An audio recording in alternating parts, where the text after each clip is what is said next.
I'll admit I kind of got a little stubborn at the beginning of the game. I'll just show you. Hello everybody, Catchy1383 with Catchy Gaming. So this week's free game is Death's Gambit. I mean, they also have some free thing for some free-to-play game that I don't care about, so I'm not going to cover it.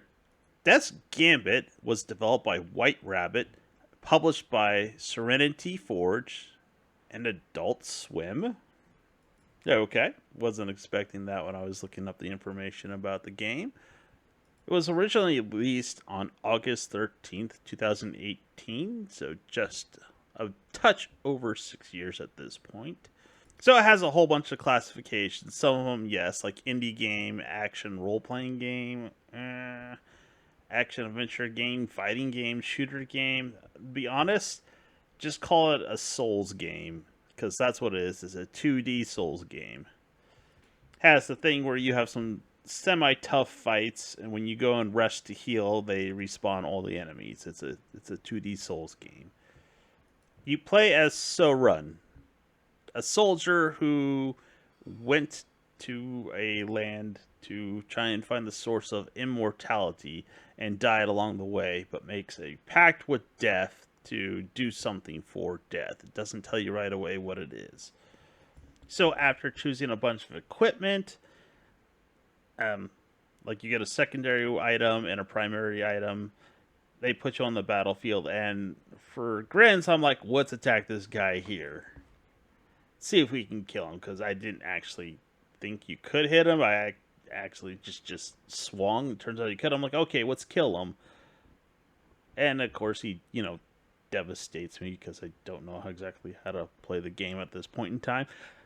But there's one part I missed, so it drops me back to the beginning screen, all the splash screens and stuff, and I was like, I really have to go through all of that again.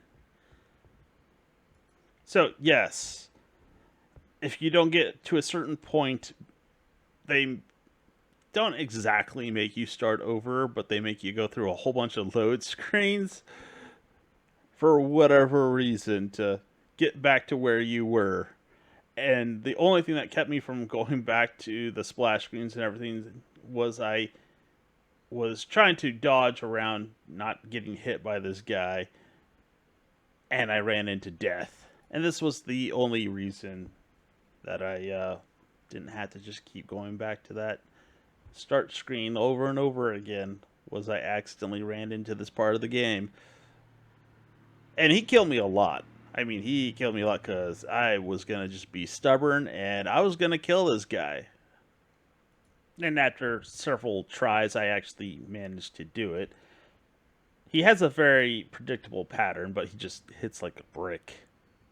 And you can get his axe. One of the things that kind of angered me about this is I knew it was going to be one of those games where the attacks are going to be garbage, at least in my opinion.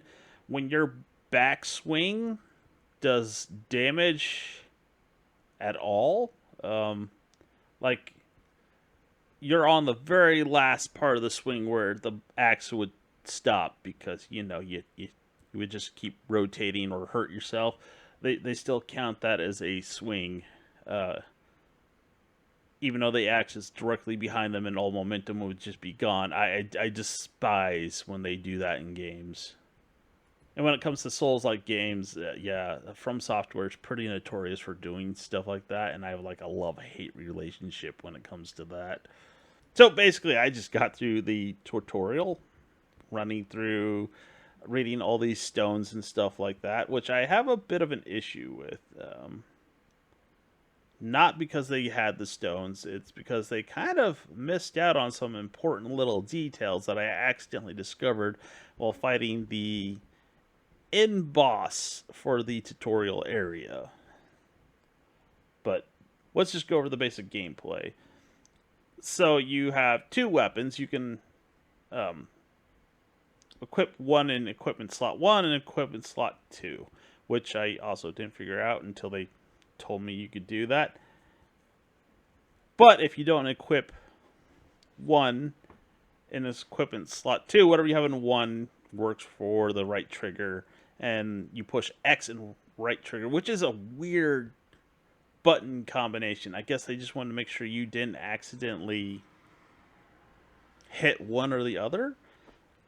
They wanted to make them very distinct from each other in terms of button presses. I just thought right trigger was a heavy attack. Nope.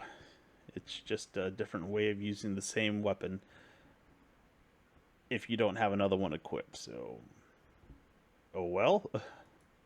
But anyways, so in terms of visuals, it's a pixelated game art style. I don't know why indie developers are like, yeah, let's do pixelated.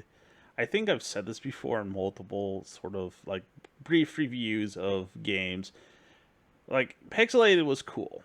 I'm not saying that it's not a viable art style. It's just so many people just do it though.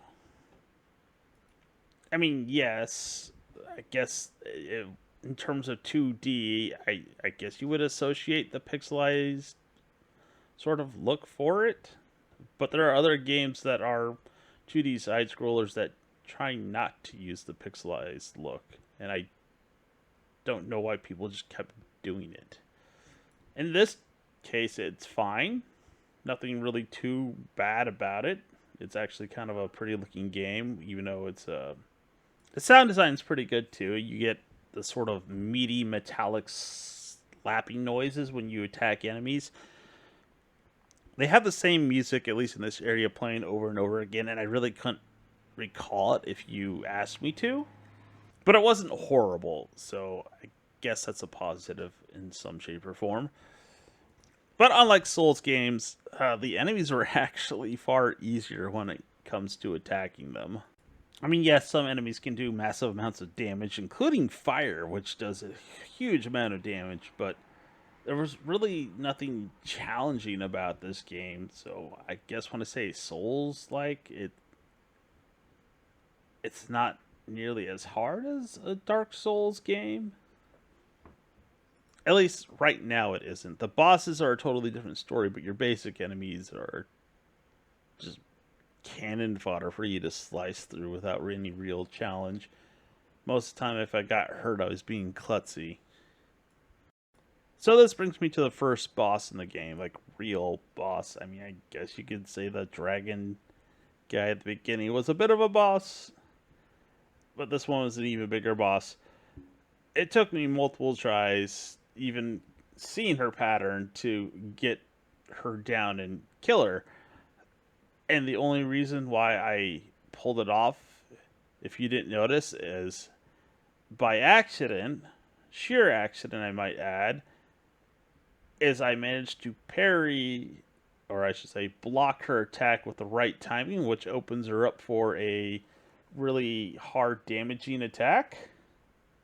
And if it wasn't for that sort of accidental discovery about the mechanics in the game, I don't know how many times it would have taken me to actually beat her.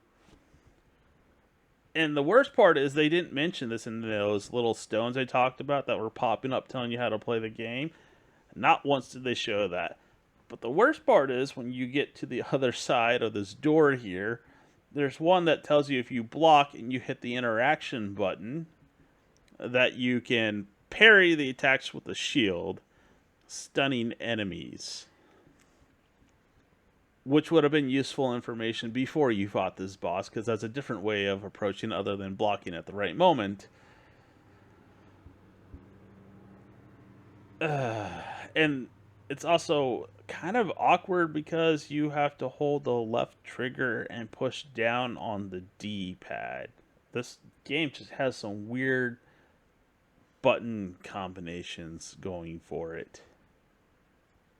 And it's semi frustrating, like having two attacks but having them on different parts of the controller completely, like X and trigger.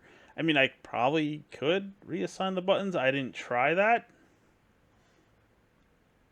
but it just seems to be a weird default setting if that's the case. Anyways, I don't know if I can really recommend it or not recommend it. I mean, it's on the Epic Game Store if you really want to try it until Thursday, which would be August 22nd at 10 a.m. Central. If you made it this far, thanks for watching. Have a good one.